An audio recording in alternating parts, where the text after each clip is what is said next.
wabarakatuh. Perkenalkan, kami dari kelompok 1 mata kuliah perilaku organisasi.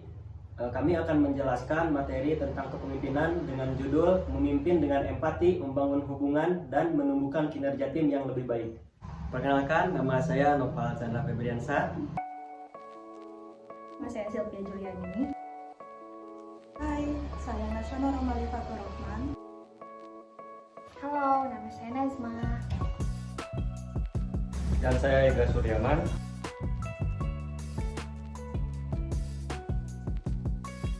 Di dunia yang serba cepat dan kompleks saat ini, kepemimpinan yang efektif berarti lebih dari sekedar mengelola tugas dan tim.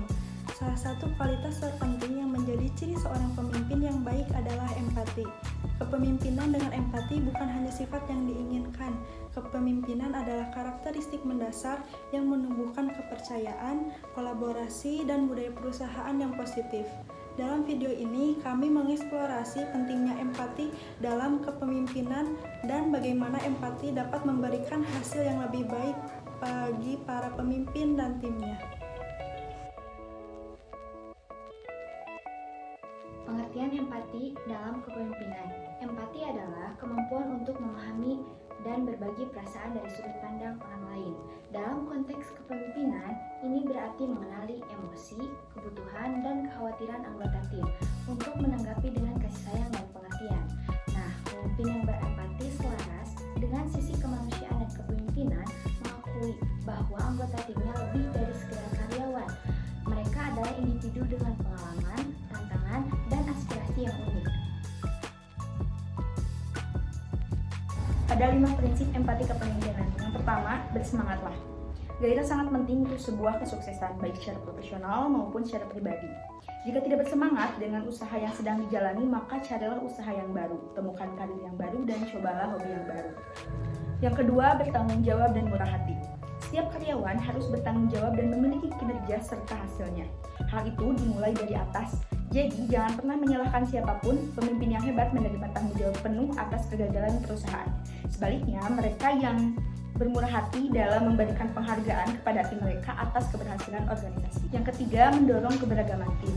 Keberagaman bukan sekedar kata kunci perusahaan. Mempromosikan perspektif berbeda dari orang-orang dengan latar belakang yang berbeda juga adalah hal yang benar untuk dilakukan.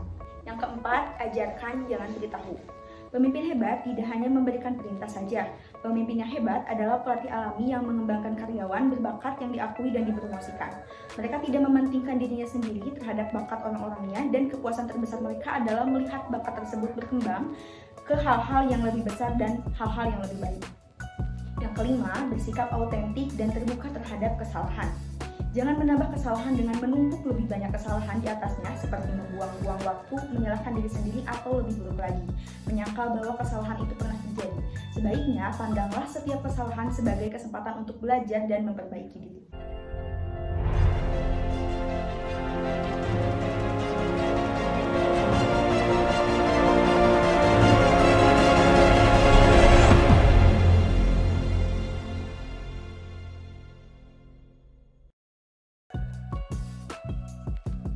Berikut adalah beberapa data yang menunjukkan kepemimpinan empati dari Netflix tahun 2014 sampai tahun 2024. Tahun 2014, Netflix meluncurkan program No Rules Culture yang memberikan karyawan kebebasan dan otonomi yang besar. Program ini didasarkan pada kepercayaan bahwa karyawan akan lebih produktif dan inovatif ketika mereka diberi kepercayaan untuk membuat keputusan sendiri. Tahun 2015, Netflix menerbitkan Culture Deck, sebuah dokumen yang menjelaskan nilai-nilai dan juga filosofi perusahaan. Dokumen ini menekankan pentingnya empati, transparansi, dan juga kolaborasi. Tahun 2016, Netflix mulai menawarkan cuti hamil dan cuti ayah yang tidak terbatas. Tahun 2017, Netflix meluncurkan program Employee Resource Group. Program ini membantu untuk menciptakan lingkungan yang lebih inklusif dan suportif. Tahun 2018, Netflix meluncurkan program Unlimited Paid Time Off yang memungkinkan karyawan untuk mengambil cuti kapanpun dan selama yang mereka inginkan. Tahun 2019, Netflix menerbitkan Culture Book. Buku ini menjadi sumber daya yang berharga bagi karyawan dan pemimpin di seluruh dunia. Tahun 2020, selama pandemi COVID-19, Netflix menawarkan berbagai program untuk mendukung karyawannya, termasuk cuti sakit tambahan, konseling, kesehatan mental, dan bantuan keuangan. Tahun 2021, Netflix meluncurkan program Employee Wellness Initiative yang bertujuan untuk meningkatkan kesehatan fisik dan mental karyawan. Tahun 2022, Netflix meluncurkan program Diversity, Equity, and Inclusion Initiative yang bertujuan untuk menciptakan lingkungan yang lebih adil dan inklusif bagi semua karyawan. Tahun 2023, Netflix menerbitkan laporan Diversity, Equity, and Inclusion Report yang menguraikan kemajuan perusahaan dalam mencapai tujuan keberagaman, ekuitas, dan inklusif. Sedangkan yang terakhir, tahun 2024, Netflix terus berkomitmen untuk kepemimpinan empati dan terus mencari cara baru untuk mendukung karyawannya.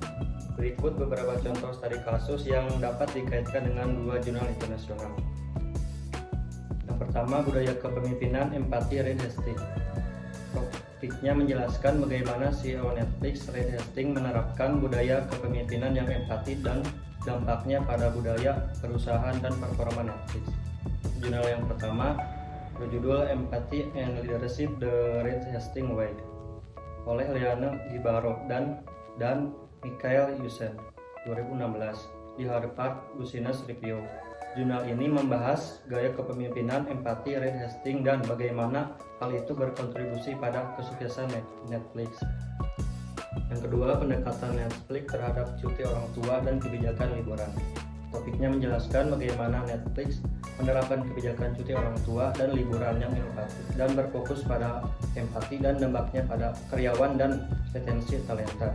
Jurnalnya berjudul Netflix Radical Approach to Parental Leave and Vacation, a case study in empathic leadership oleh Adam Grant 2018 di New York Times. Jurnal ini membahas kebijakan cuti orang tua dan liburan Netflix dari perspektif psikologis dan bagaimana hal itu mempromosikan kesejahteraan karyawan. Memimpin dengan empati bukanlah tanda kelemahan. Kepemimpinan adalah kekuatan untuk mengubah kepemimpinan dan organisasi. Empati menumbuhkan kepercayaan, komunikasi, keterlibatan, kolaborasi, dan pemecahan masalah yang pada akhirnya memberikan hasil yang lebih baik bagi para pemimpin dan timnya. Seiring berkembangnya dunia, para pemimpin yang memprioritaskan empati akan lebih siap untuk mengatasi tantangan, membangun tim yang kuat, dan menciptakan budaya perusahaan yang positif dan inklusif. Empati bukan hanya kualitas kepemimpinan yang efektif, tetapi kepemimpinan adalah fondasi yang di atasnya dibangun dengan kepemimpinan yang hebat. Sekian pemaparan dari kelompok kami. Terima kasih. Assalamualaikum warahmatullahi wabarakatuh.